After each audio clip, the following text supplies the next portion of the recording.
This demo makes use of a bunch of new features in CockroachDB. Vectors, which were introduced in 24.2, triggers, which were introduced in 24.3, common table expressions or CTEs in functions, which were introduced in 25.1, and vector indexes, which will be introduced in 25.2 by the time this video comes out. And what I'll be demoing today is a very basic and contrived trading application whereby I'll use vectors to highlight anomalous trading activity. I'll use CockroachDB version 25.2, and when you see me using CockroachDev, that's just my local build of CockroachDB. By the time it comes out, this will just be Cockroach for you because 25.2 will already be available. With my cluster up and running, I'll enable vector indexes and I'll create some tables. I'll have a table to store trader information, a table to store counterparty information, a table to store the securities that we'll be trading, 2 enums, 1 action, which tells us if the trade is a buy or sell, and 1 unit that represents the type of quantity, ounces, tons, or kilograms. And finally, a table to store trades. Note that we have a vector column here with 7 dimensions, and we have a vector index over it.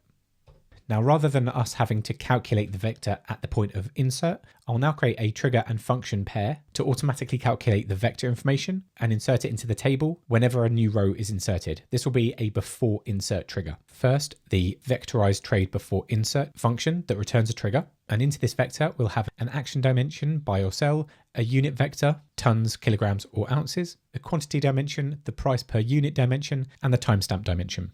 All of this information I'll use to determine whether a trade is anomalous. And finally, the before insert trigger. For every row in an insert batch, I'll execute the vectorized trade before insert function, and that will ensure that the vector is also populated.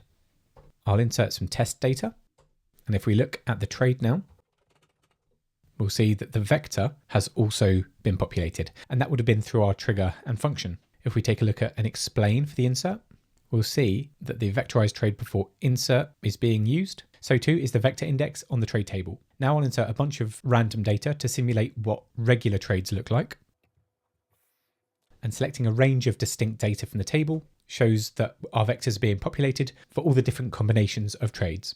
Now I'll write a function that returns anomalous trades. I call it anomalies. It takes a limit of rows to return, by default that's 10, and it returns a table. Now this will calculate an L2 distance and a standard deviation distance and return the top 10 anomalous values, the rows that have the greatest distance from the average trade.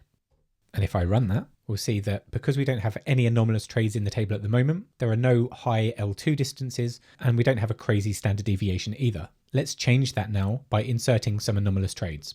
First, I'll insert an anomalous quantity. So we're buying 10,000 kilograms of something.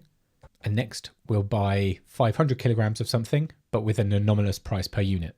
Searching for our anomalies again, we now see the 2 anomalous trades that we just entered have a much higher L2 distance and a much greater standard deviation from the rest of the trades. We can also join to that function to return the specific information that we're looking for.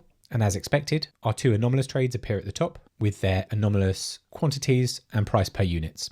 As said before, this is a very basic and contrived example. There's a single price scale for all securities, and there's no logical grouping between trades. I'm taking the average of all trades. But it does show what's possible.